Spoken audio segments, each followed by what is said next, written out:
सिद्धाणं नमो आयर्याणं नमो उवज्जायाणं नमो लोये सौवसाहुणम् एषो पञ्चणमुक्कारो सौवपावपणासनो मङ्गलाणं च सौवेशिं परमं हवै मङ्गलम् ॐ नमो हरिहन्ताणम्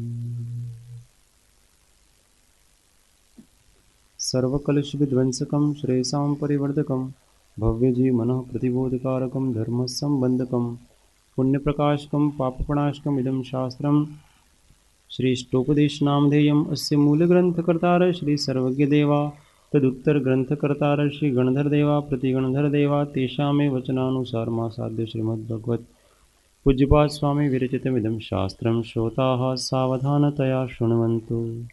मङ्गलं भगवान् वीरो मङ्गलं गौतमो गणे मङ्गलं कुन्दकुन्दाद्यो जैनधर्मोऽस्तु मङ्गलम् सर्वमङ्गल्यमाङ्गल्यं सर्वकल्याणकारकं प्रधानां सर्वधर्माणां जैनं जयतु शासनं जैनं जयतु शासनम्। अनन्त अनन्त भाव भेदथी भरेली भली अनंत अनंत नाय निक्षेपे व्याख्यानी छे सकळ जगत हित कारिणी हारिणी मोह तारिणी भवाब्धि मोक्ष चारिणी प्रामाणी छे उपमा आप्यानी जेने तमारा खवीते व्यर्थ आपवाथी निज मति मपाई में मानी छे अहो राजचंद्र ख्याल नथी पामताए जिनेश्वर तणी वाणी जाणी तेणे जाणी छे गुरुराज तणी वाणी जाणी तेणे जाणी छे।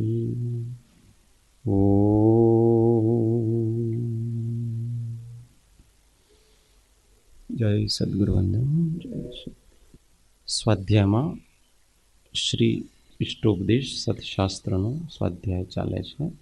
શ્રીમદ પૂજ્યપાદ સ્વામી વિરચિત પારાયણ। પહેલી ગાથા સૌ સાથે। यस्य स्वयं स्वभावाप्तिरभावे कृत्स्नकर्मणा तस्मै संज्ञानरूपाय नमोऽस्तु परमात्मने। योग्योपादानयोगेन दृषदः स्वर्णतामता द्रव्यादिस्वादिसम्पत्तावात्मनोऽप्यात्मता मता वरं व्रतैः पदं देवं नाव्रतैर्वतनारकम् छाया तपस्थयोर्भेदः प्रतिपालयतोर्महान्। यत्र भावः शिवं दत्ते द्यो कियद्दूरवर्तिनि यो नयत्याशु गव्यूतिं क्रोशार्धे किं ससीदति। ऋषिकजमनातङ्कं दीर्घकालोपलालितं नाकैनाकौकसां सौख्यं नाकैनाकौकसामिव। वासनामात्रमैवैतत् सुखं दुःखं च देहिनां तथा हुद्विज्जयन्ते ते भोगारोगा इवापदि। मोहेन संवृतं ज्ञानं स्वभावं लभते नहि मत्तः पुमान् पदार्थानां यथा मदनको द्रवै। वपुर्गृहं धनं दारा पुत्रा मित्राणि शत्रवः सर्वथान्यस्वभावानि मूढः स्वानि प्रपद्यते। दिग्देशेभ्यः खगायेत्य संवसन्ति नगे नगे स्वस्वकार्यवशाद्यान्ति देशे दिक्षु प्रगे प्रगे। विराधकः कथं हन्त्रे जनाय परिकुप्यति त्रयङ्गुलं पातयन् पद्भ्यां स्वयं दण्डेन पात्यते। रागद्वेषद्वयी दीर्घ नेत्राकर्षणकर्मणा अज्ञानात्सु चिरं जीवं संसाराब्धौ भ्रमत्यसौ। विपद्भव पदावर्ते पदीके वातिवायते यावत्तावद्भवन्तन्या प्रचुरा विपदः पुरः। दुरर्जेन सुरक्षेण नश्वरेण धनादिना स्वस्थं मन्यो जनः कोऽपि ज्वरवानिव सर्पिषा। विपत्तिमात्मनो मूढः परेषामिव नेक्षते दह्यमान मृगाकीर्ण वनान्तरतरुस्थवत्। आयुर्विद्धिशयोत्कर्षं हेतुं कालस्य निर्गमं वाञ्छतां धनिनामीष्टं जीवितात् सुतरां धनम्। त्यागाय श्रेयसे वित्तमवित्तः सञ्चिनोति यः स्वशरीरं सपङ्केन स्नास्यामीति विलिम्पति। आरम्भे तापकान्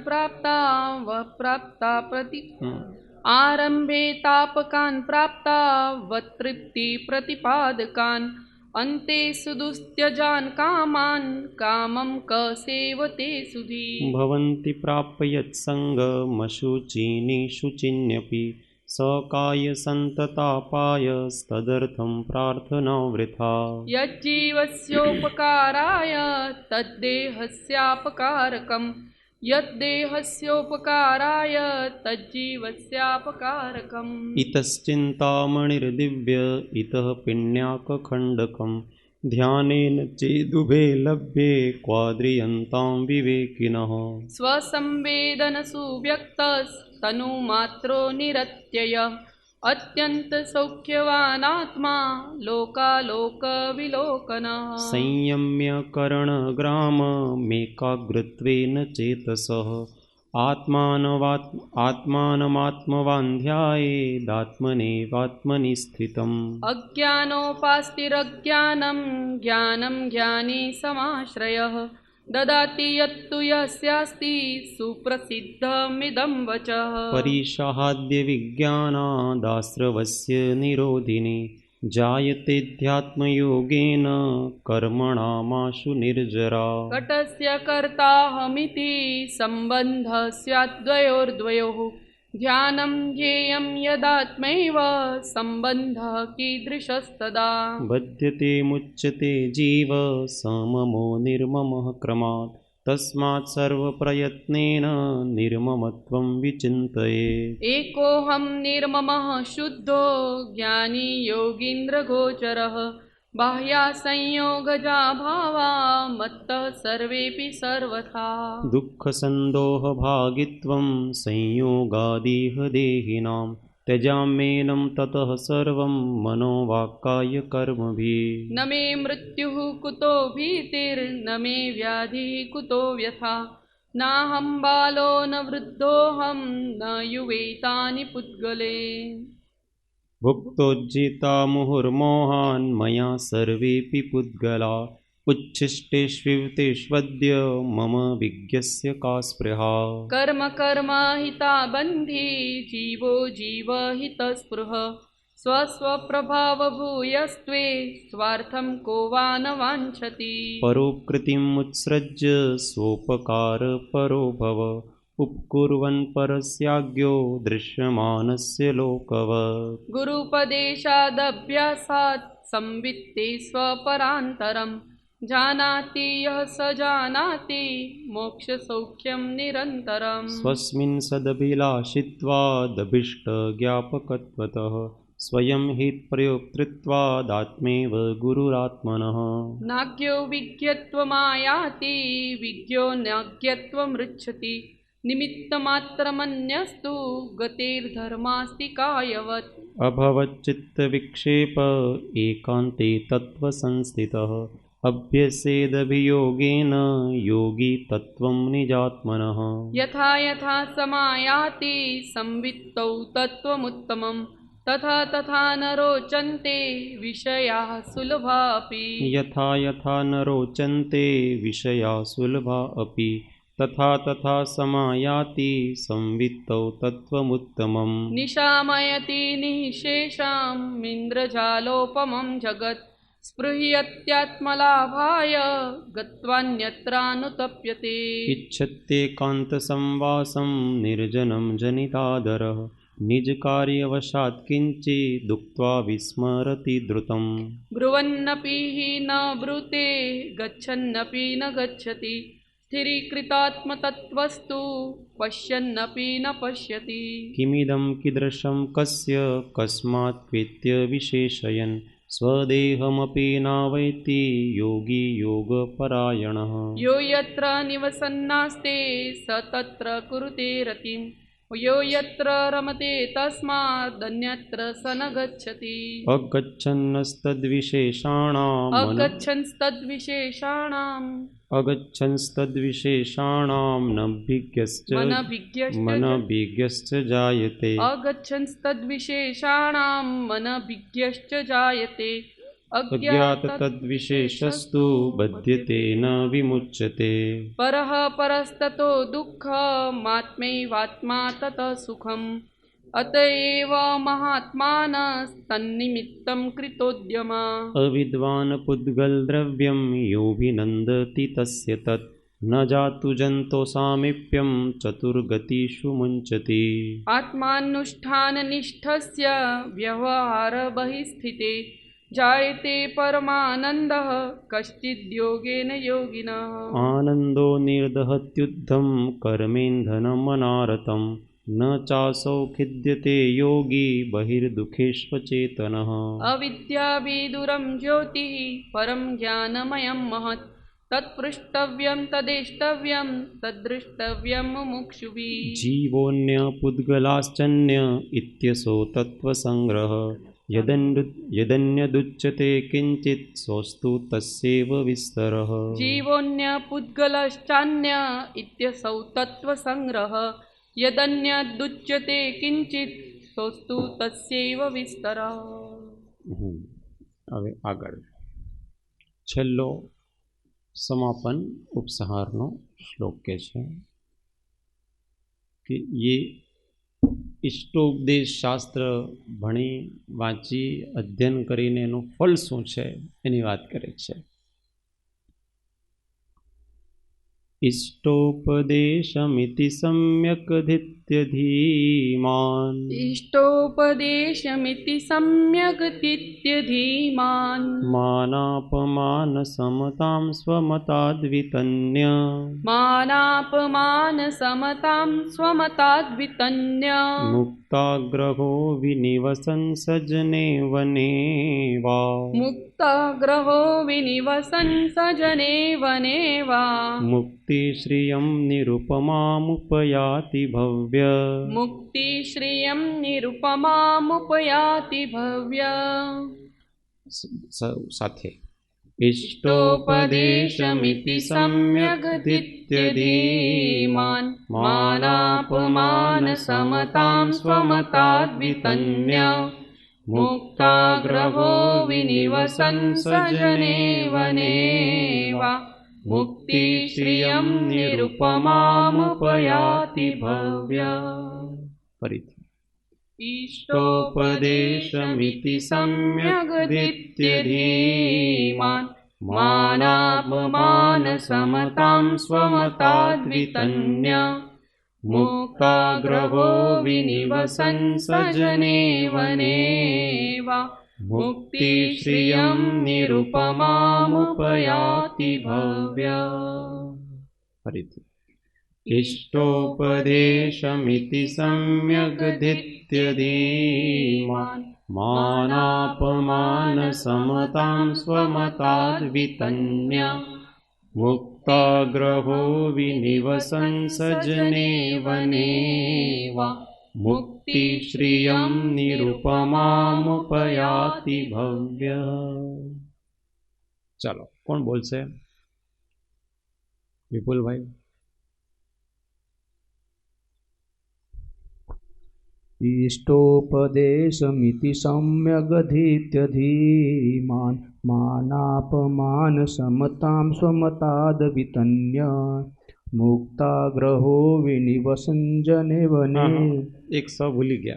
मुक्ताग्रहो विनिवसन् सजने वने वा मुक्तिश्रियं निरुपमामुपयाति भव्य. वेरी गुड, सरस. चलो हितेश जी, हाँ हाँ, ट्राई करो. और छंद से बोलना हो, ऐसा नहीं गद्य में नहीं बोलना, ये पद्य है. हाँ. इष्टोपदेशमिति सम्यक् दीत्य धीमा मानपमान समतां समताद् वितन्य मुक्ताग्रहो विनिवसन. मुक्ताग्रहो विनिवसन. बोलो, आधा आधा करके बोलो. मुक्ताग्रहो विनिवसन सज्जने वने वा मुक्ताश्रियं मुक्तिश्रियम. अच्छा, मुक्तिश्रियम. मुक्तिश्रियं निरूपा. मुक्तिश्रियम निरूपमा. माँ के बाद छोड़ दो, फिर मुपयाति. बोलो. मुक्तिश्रियं निरूपमा मुपयाति भव्य. अब फिर से अच्छी तरह से बोलना. इष्टोपदे, हाँ. इष्टोपदेशमिति सम्यक् दीत्य धीमान् मानापमान समतां स्वमताद्वितन्य मुक्ताग्रहो विनिवसन् सजने वने वा मुक्तिश्रियं निरुपमामुपयाति भव्य. Very good. रमण भाई, तुम.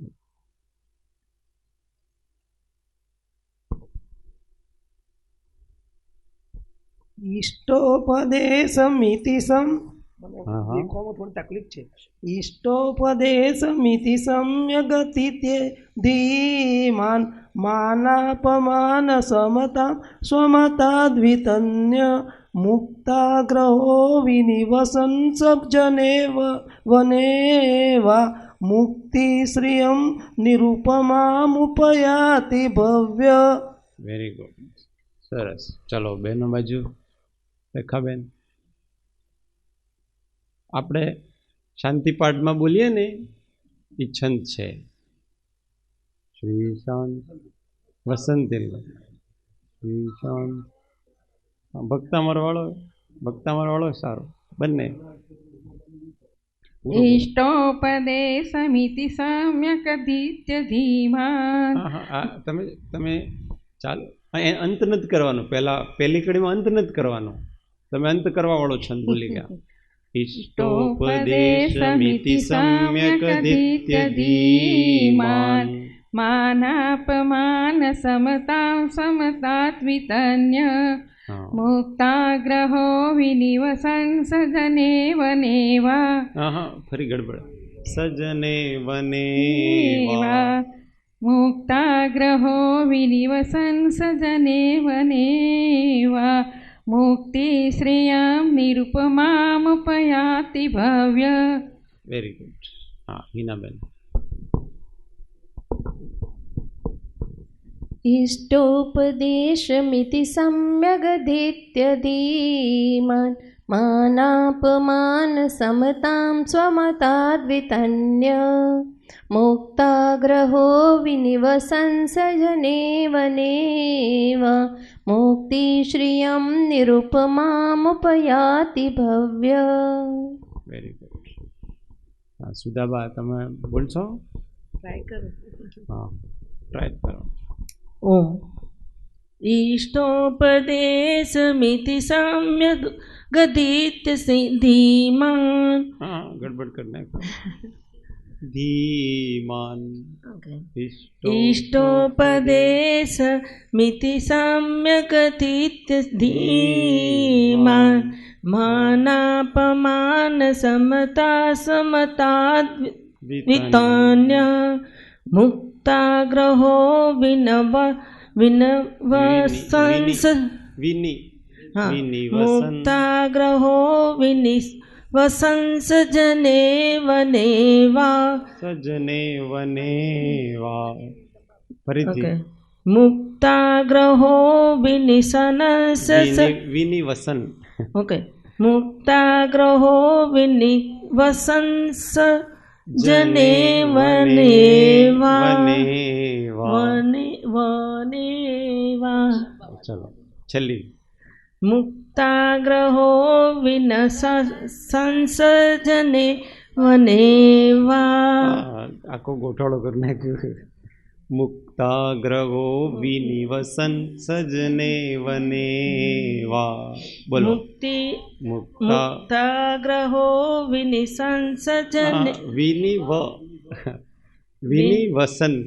विनिवसंस जने સંસ ફરી સ નહીં ખાલી ન સુધી છોડી દો તમે પછી સજને વને એ બોલો अच्छा જુદું કરી કરીને બોલો. अच्छा મુક્તા मुक्ताग्रहो विनिवसंस जने वने वा મુક્તિ श्रियं निरुपमा मुपयाति भव्य બસ વેરી ગુડ ચાલો સરસ નવા નવા આયા છે ને હા બેનશ્રી આપ બોલો હા છંદ તો આપણે જાણીતું છે ભક્તામરવાળો છંદ એટલા માટે રાખે છે કે એનાથી જ સારું સાચું ઉચ્ચારણ થાય નહીં તો ઉચ્ચારણ બરાબર નહીં થાય એવું જમાવેલું હોય આખું હા इष्टोपदेशमिति सम्यक् धीत्यधीमान्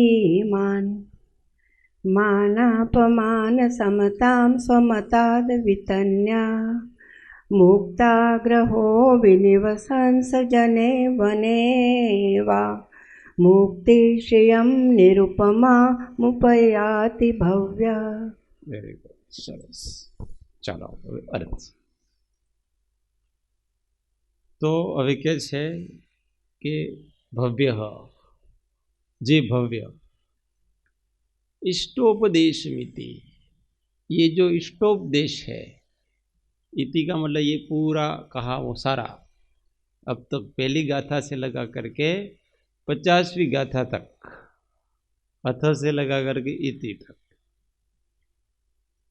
सम्यक अधीत्य सम्यक का मतलब सम्यक प्रकार से अच्छी तरह से अधीत्य मतलब जान करके समझ करके धीमान बुद्धिमान पुरुष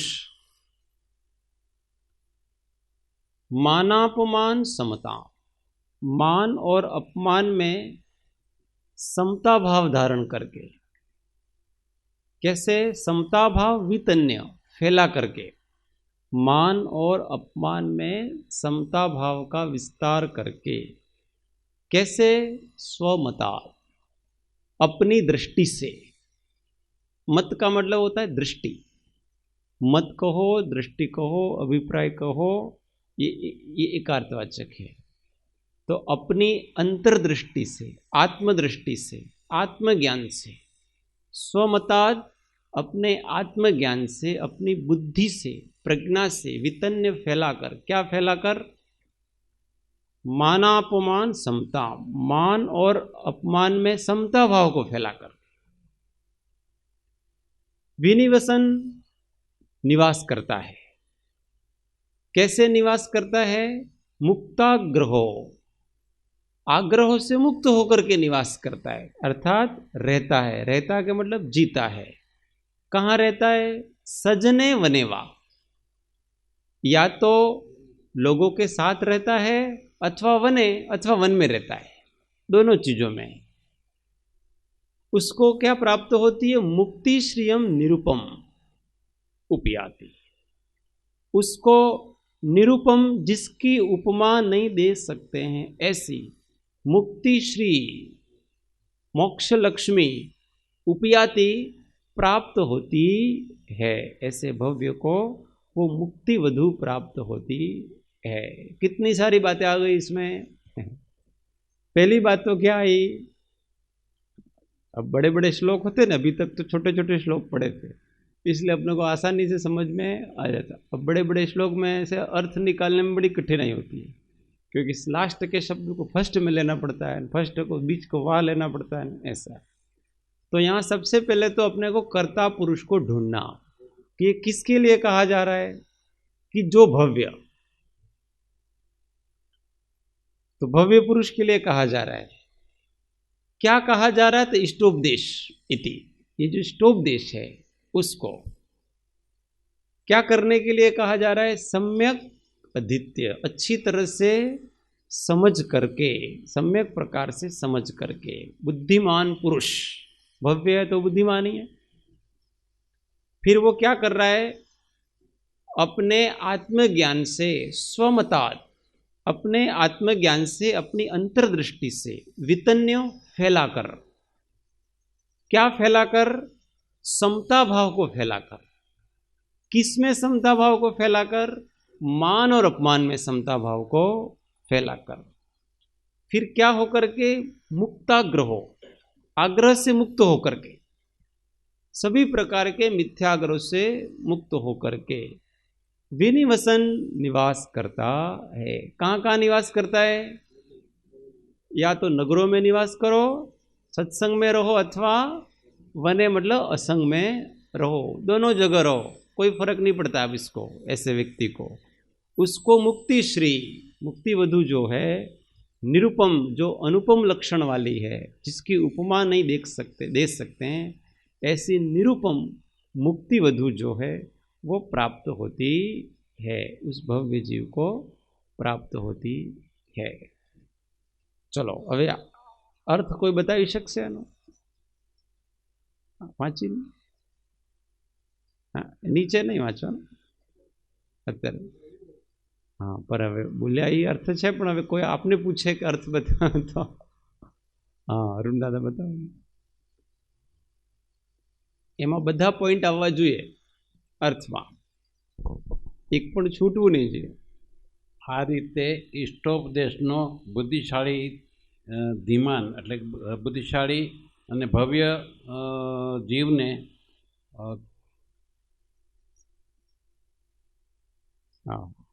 શ્લોક જોઈ શકો તમે, એમાં કઈ વાંધો, શ્લોક જોવામાં કઈ વાંધો નહીં, અર્થ નહીં જોવાનો।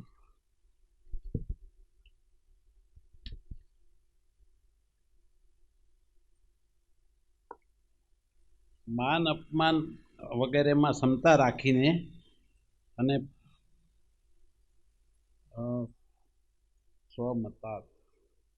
स्वमतात, આગ્રહ છોડીને, પોતાનો આગ્રહ છોડી મતા ना, उसके लिए तो मुक्ताग्रह शब्द है, स्वमतात उसके लिए नहीं है। स्वमतात मतलब अपने આત્મજ્ઞાનથી, हाँ, अपनी दृष्टि से। मत का मतलब क्या होता है? दृष्टि से, अंतर्दृष्टि जिसको कहते, उसको आत्मज्ञान को, जो भी कहना उसको कहो। અને ઉપરાંતમાં મતાગ્રહને છોડીને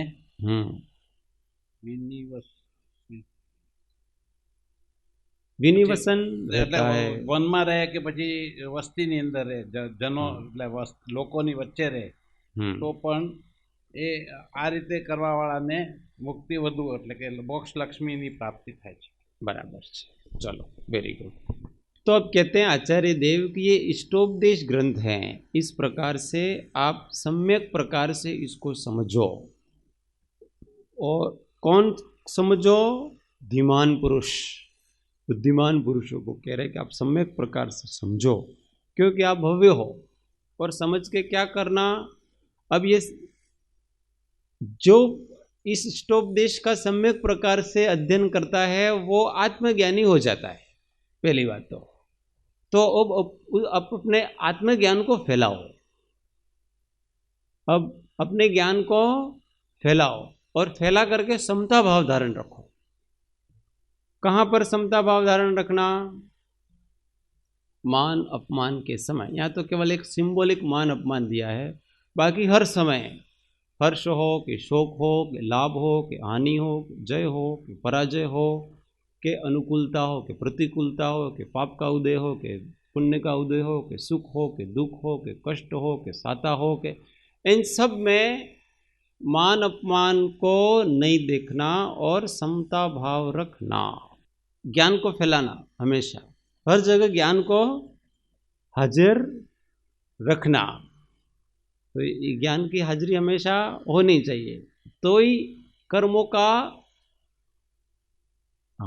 ऐसा अंदर से छूटते हैं कर्म, समता भाव रखने से। कभी कभी ऐसा होता है कि अपने दुख को तो थोड़ा सहन कर लेते अपन, पर हर्ष के समय में हर्ष किए बगैर रह सकते हैं नहीं, भूल जाते अपने।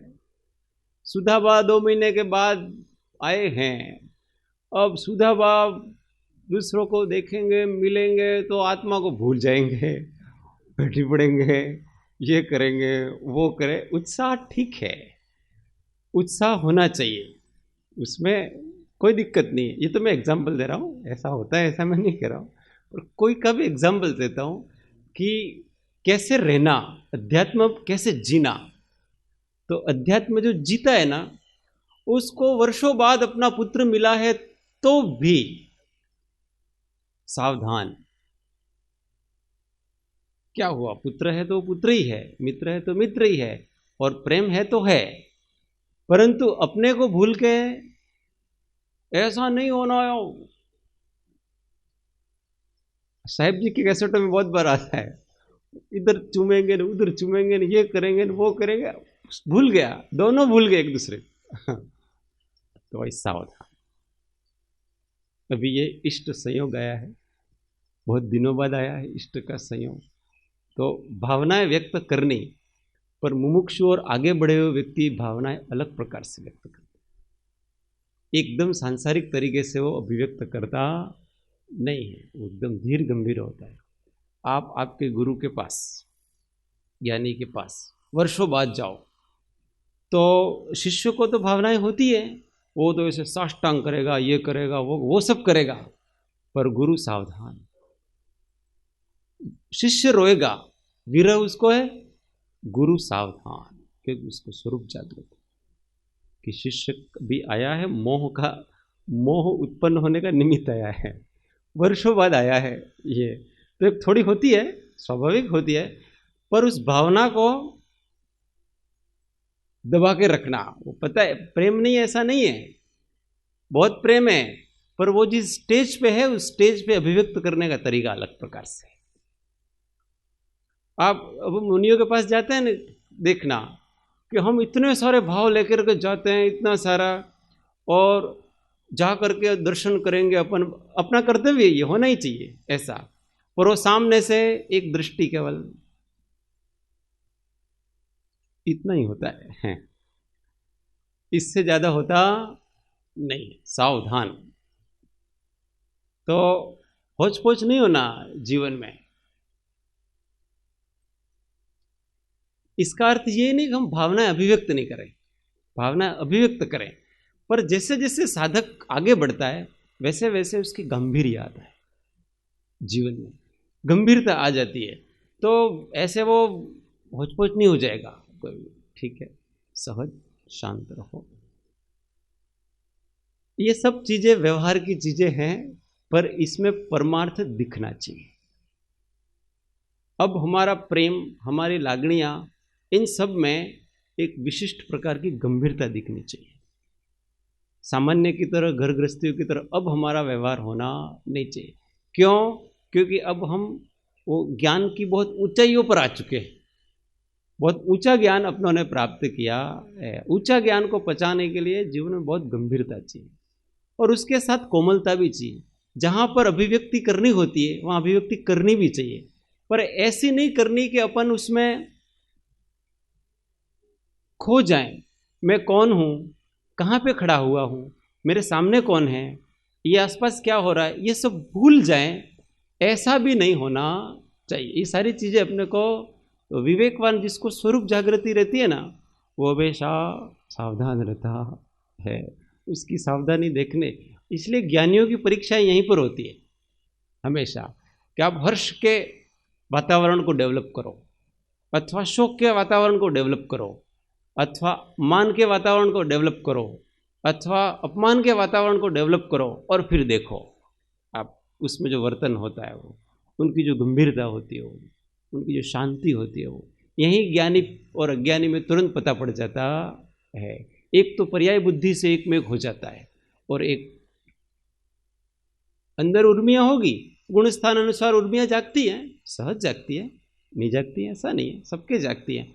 और उन उर्मियों को भी दबाना, क्यों? क्योंकि उसके पास शम नाम का गुण आ गया है। सम्यक दृष्टि का पहला लक्षण है ना, कौन सा लक्षण है? शम। तो शम क्या करता है?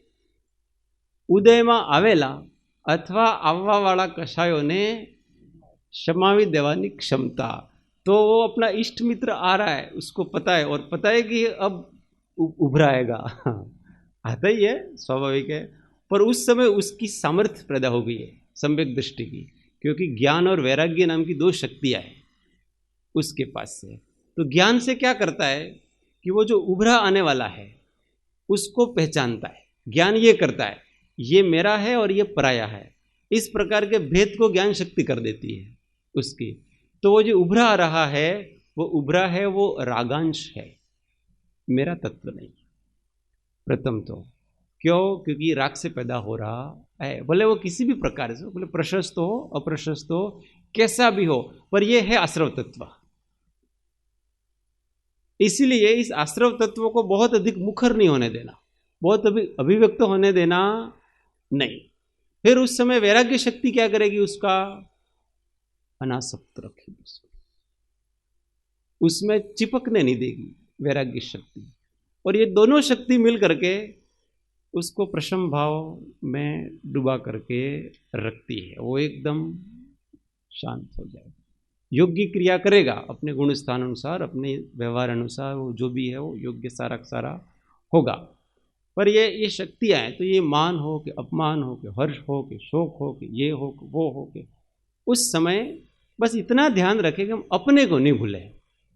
अपनी अशांति, कभी कभी हर्ष में अपन अशांत हो जाते, वास्तव में हर्ष है वो व्याकुलता है, व्यक्ति को पता पड़े तो समझ में आती है। जो निराकुल अनैमित्तिक सुख है, अनैमित्तिक आनंद है, उसका जब व्यक्ति को श्रद्धान होता है, वेदन होता है, तब ये नैमित्तिक जो भी हैं उन सबको लगता है कि यह बहुत बड़ी व्याकुलता है। ये तो उसको व्याकुलता लगेगी ही नहीं, क्योंकि अभी अनैमित्तिक सुख, अनैमित्तिक आनंद को प्राप्त हुआ नहीं है। परंतु जिस को भी गहन शांति, आत्मा के निकटता का सहयोग प्राप्त हुआ है, ऐसी गहन विश्रांति प्राप्त हुई है, उनको ये सब बहुत बड़ी व्याकुलताएं लगती हैं। और इस कारण से त्या अल्प भाषी थाओ, अल्प भाषी थाओ, अल्प परिचय थाओ, अल्प आवकारी थाओ, कितने सारे शब्द लिखे कृपाणु देव, ये सब लिख करके गए, इसलिए लोग मानते, बाकी अपनी बात कोई नहीं मानेगा इन सब चीज़ों भी। मैं किसी को यूँ कहूँ है कि ऐसे समय में भी अपने को धैर्य रखना चाहिए, तो कोई बात तुम्हारे अंदर कोई भावनाओं नहीं, पर आप महापुरुषों के शब्द बताओगे ना तो पता पड़ता है। ये सारी चीज़ें लिख करके गए हैं वो लोग कि कैसे समय घर गृहस्थी में भी सम्यक दृष्टि जीवों को किस किस प्रकार से वर्तन करना, कैसे कैसे रहना, क्योंकि ये प्रसंग हमारे हमेशा आने वाले हैं। तो हमेशा जो प्रसंग आने वाला है उसमें हमेशा एक विशिष्ट प्रकार का शांति शांति ये सब होने, और सामने वाला व्यक्ति होता है ना, वो दृष्टि से समझता है, आपकी भावनातिरेक से वो नहीं समझेगा, वो तो थोड़ी देर ही रहेगी, परंतु दृष्टि मिलेगी ना, फिर समझ में आ जाएगा कि हाँ भाई मैं चुका, हाँ सामने वाला जागृत है तो समझ में आ जाएगा, वो भी समझ जाएगा। यहाँ ये जो भी किया वो सारा भावावेश, मामला सारा भावावेश वाला था। तो ये सब मान अपमान वगैरह अपने आत्मज्ञान को हर समय फैलाना और फैला करके रखना हर चीज में। अच्छा, सत्संगी बहुत दिन बाद मिलते हैं ना, तो सत्संगी मिले ऐसा उसका आनंद आता है, ऐसा नहीं कि वो ठीक है, वो तो बराबर है कि ये सब उर्मियाँ स्वाभाविक होगी, नहीं होगी ऐसा नहीं है, परंतु उसमें जागृत रहना चाहिए, वो बराबर सावधान रहना જ્યાં જ્યાં જે યોગ્ય છે ત્યાં हाँ। સમજવું તે बराबर। ત્યાં ત્યાં તે આચરે आत्मा अगर हम भूल जाएं, हमारे व्यवहार में परमार्थ भूल जाएं, ऐसा हर्ष है वो बंधनकारी हर्ष होता है। इसीलिए आज साहिब जी ने कहा कि महापुरुष धीर, वीर और गंभीर होते हैं। महापुरुष कैसे होते हैं? धीर, वीर और गंभीर होते हैं। गंभीरता ये वस्तु ऐसी है कि अपने जीवन में बहुत सारी क्वालिटीज डेवलप होगी ना, गुण डेवलप होंगे, उस समय अपने जीवन में एक विशिष्ट प्रकार का गांधीर्य आएगा और विशिष्ट प्रकार की प्रसन्नता उसके साथ होती है। गांभीर्यता में कभी उदासीनता नहीं होती है, एक विशिष्ट प्रकार की प्रसन्नता, आत्म शांति और एक वो तरंगे अलग प्रकार की होती हैं। अब गुण स्थान अनुसार ये सब चीज़ें होती है। अपने को तो दृष्टि क्या रखना, महापुरुषों ने जो बताया है उस मार्ग पे चलना। हमारी भूमिका नहीं हो तो अब अपनी भूमिका को धीमे धीमे धीमे धीमे आगे बढ़ाना चाहिए। हाँ, कोई तो प्रश्न તમારો?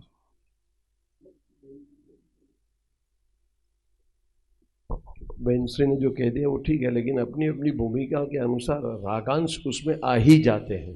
हाँ, ये बात वो आते हैं। तो ये क्या है, यहाँ देखो क्या, स्वमता, अपने आत्मज्ञान को वितन्य फैला करके राग आता है, वो एक अलग बात है, परंतु अपना आत्मज्ञान वहां उपस्थित रहना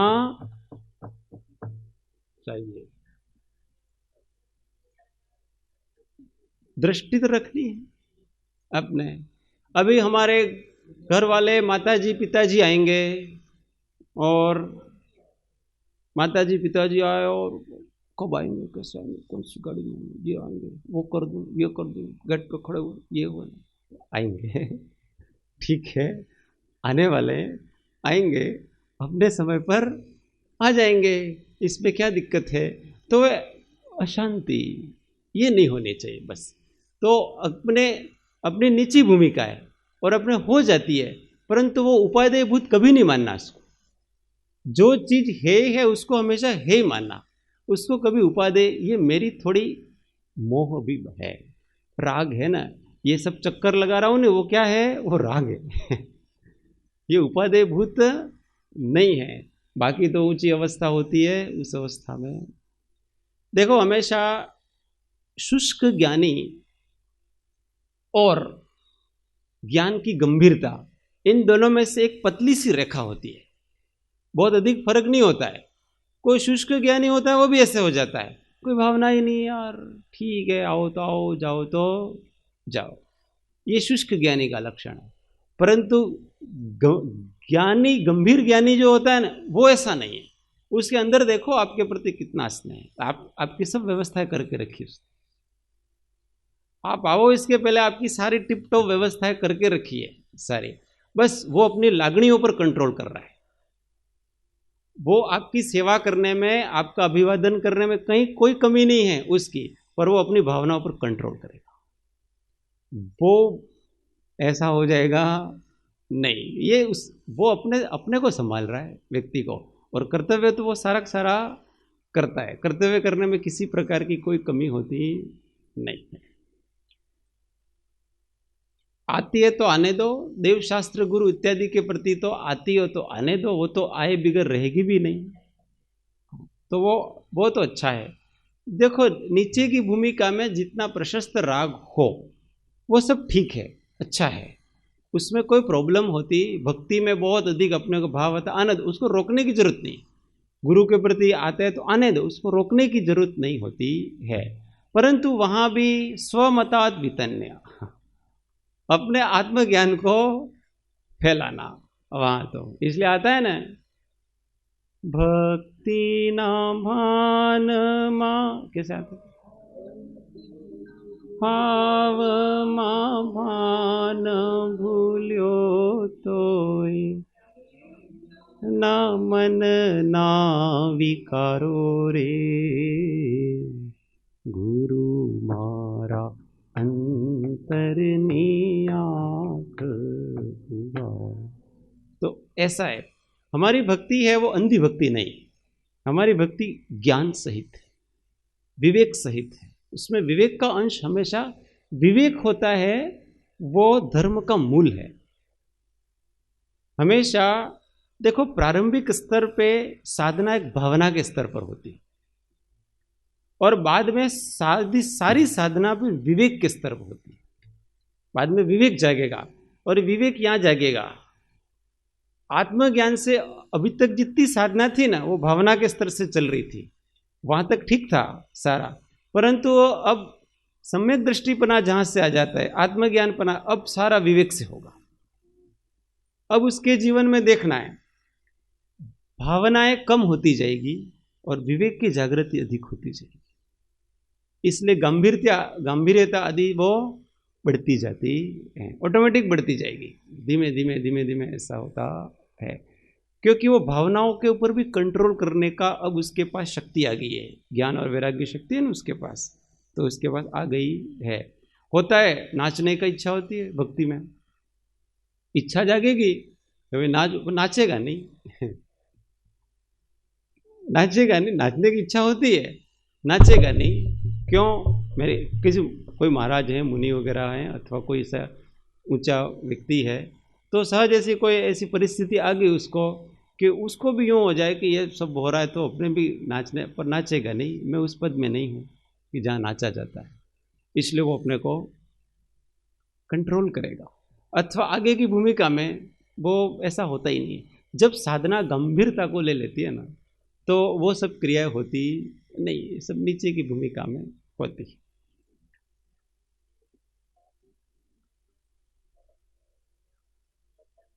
हाँ हाँ, वो गंभीरता, घણા બધા ગુણો પ્રગટ થાય છે।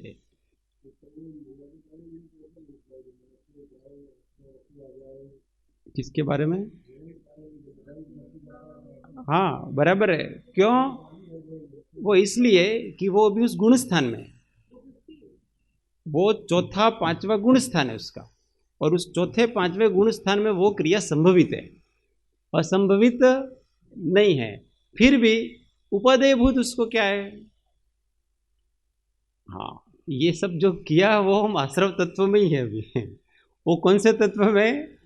अभी वो आश्रव तत्व में ही है, उपादेयभूत वो नहीं है।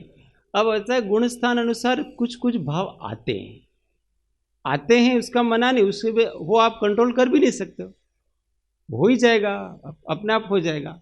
परंतु आगे की भूमिका में चढ़ना है तो फिर उसको है पने के रूप में स्वीकार करो। ठीक, सब चल रहा है, वो ठीक चल रहा है।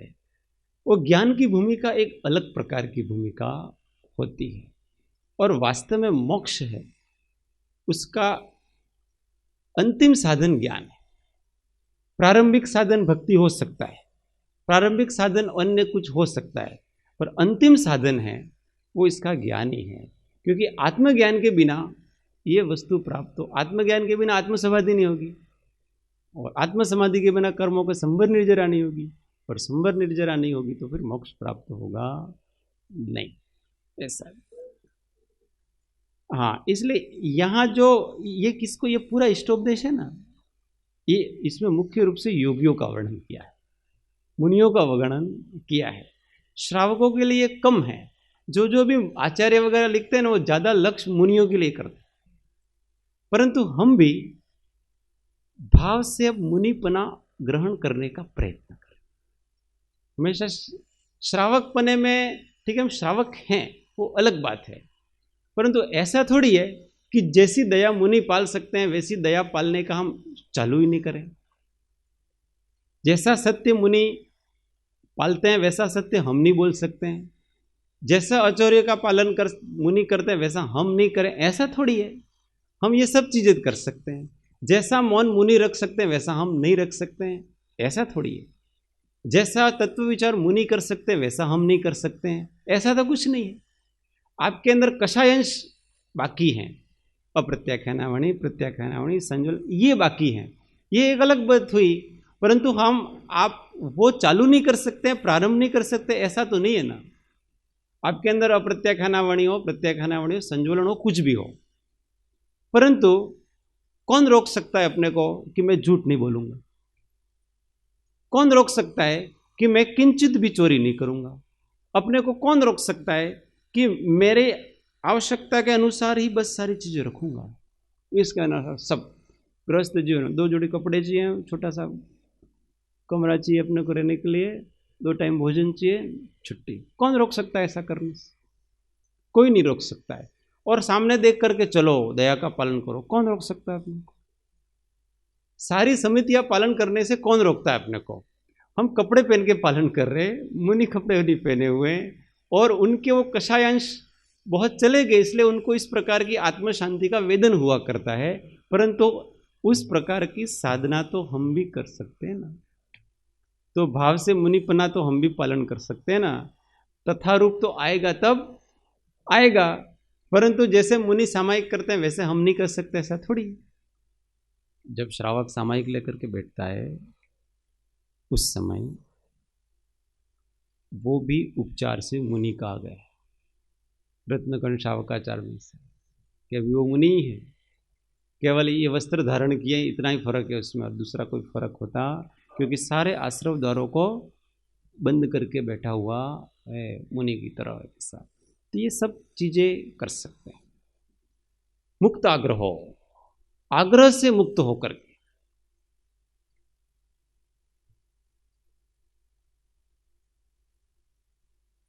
इससे मोक्ष होता है, इससे मोक्ष नहीं होता है, ये होता है, वो होता है, ये ऐसा करोगे तो ये होगा, ऐसा करोगे तो ये होगा। ये जो बाहर की जितनी भी वस्तु जो निमित्त हैं, उन निमित्तों में आग्रह मत करो। जो उपादान है उसी में आग्रह करो।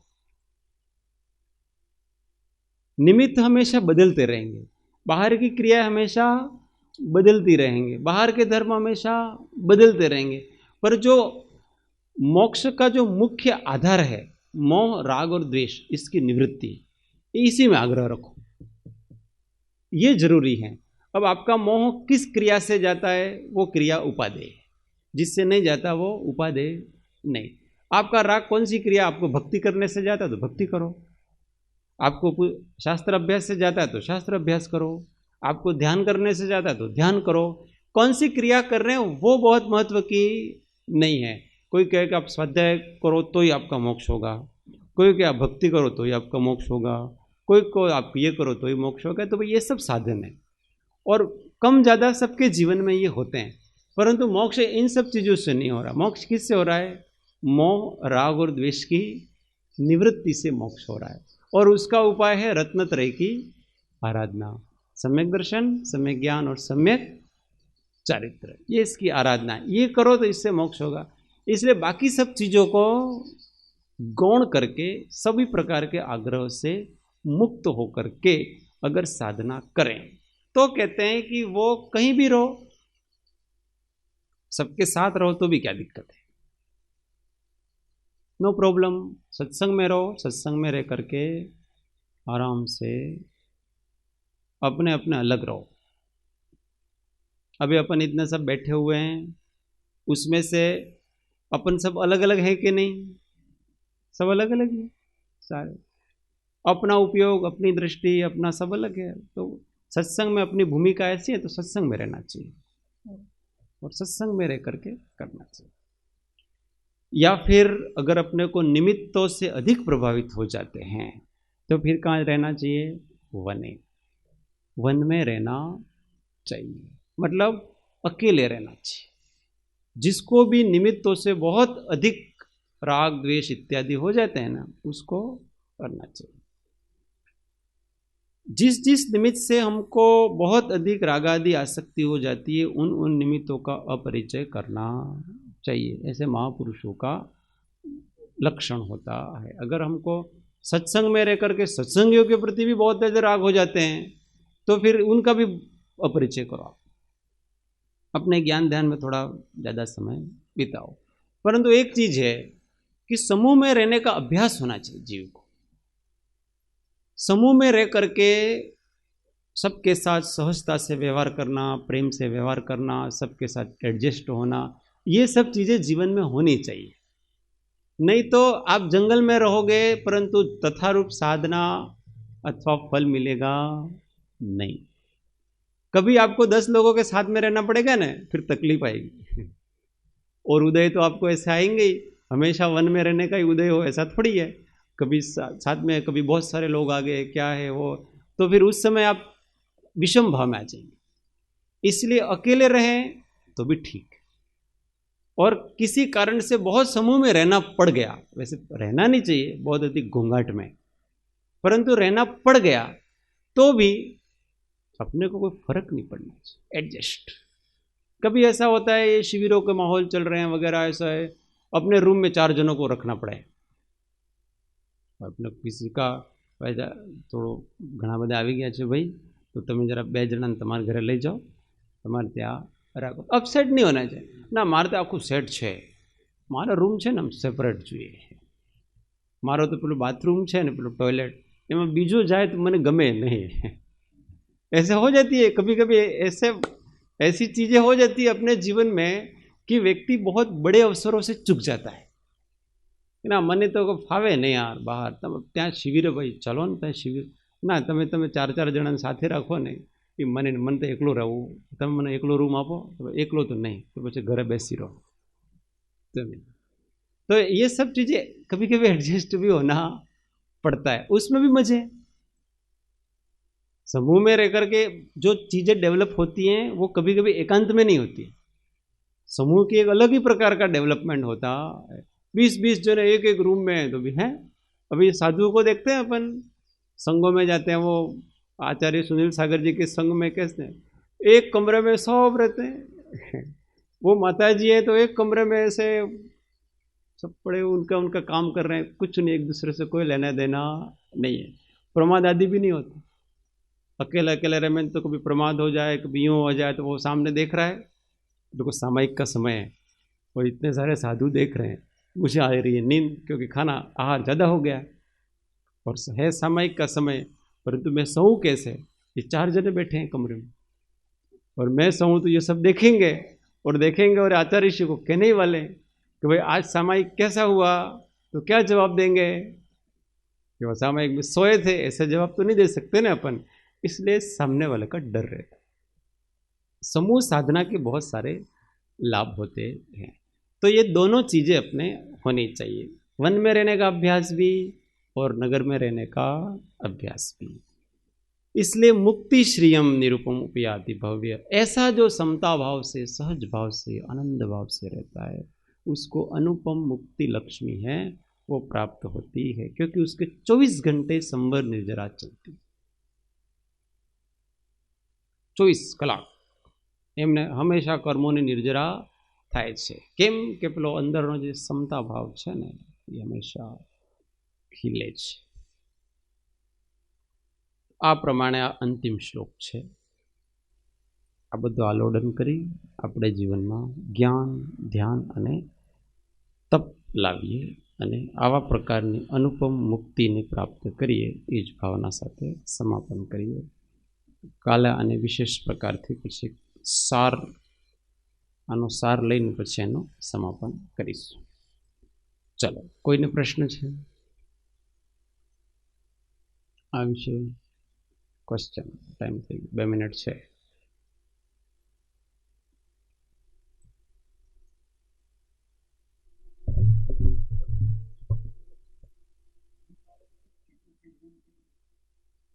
ये तो सब योगी योग परायणा, वच्चे वच्चे બધા શ્લોકોમાં આવે ને યોગી તત્વ નિજાત્મના, એવું બધી જગ્યાએ યોગીઓ માટે यहाँ આવે છે, મુખ્યતાથી એમનો છે। બાકી ગૌણતાથી બધું જે જે યોગી માટે ઉપયોગી છે, લાગુ થાય છે, એ બધા આપણે માટે પણ લાગુ થાય છે, કેમ કે આપણે પણ યોગી છીએ ને, હા યોગી નથી?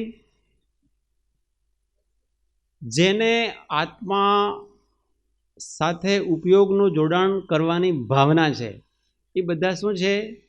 યોગી જ છે, પ્રયત્નશીલ છે।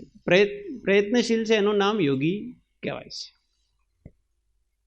નહીં હોય તો યોગી બનવાનું છે। યોગી મતલબ એવું થોડું આમ આસન લગાવીને બેસે આમ કરો આ યોગી, એનું જ નામ યોગી નથી।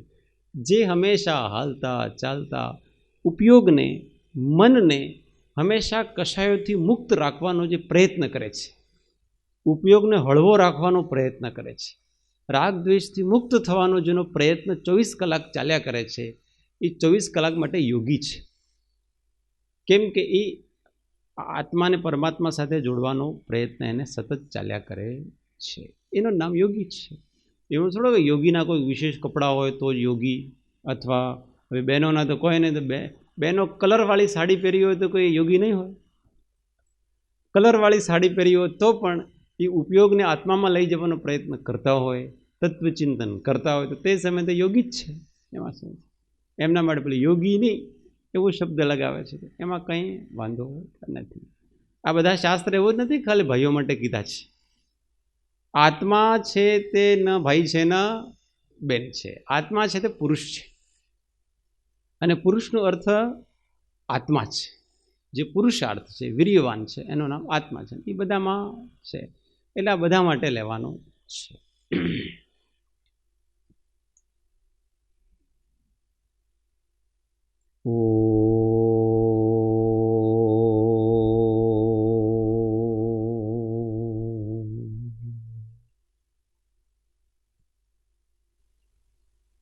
जावाणी के ज्ञान से सूझे लो कालो, सोवाणी मस्तक नमो सदा देत हूँ दो।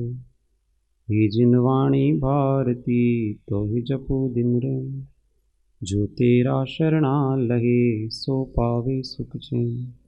देव भजो अरिहंत को गुरु सेवो निर्ग्रंथ, दया धर्म पालो सदा यही मोक्ष का पंथ। नौ नमस्कार महामंत्र। आत्म अनुसंधान।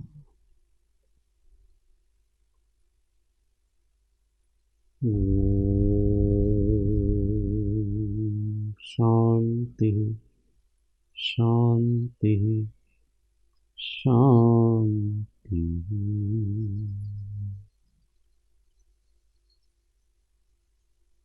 जय सूत्र।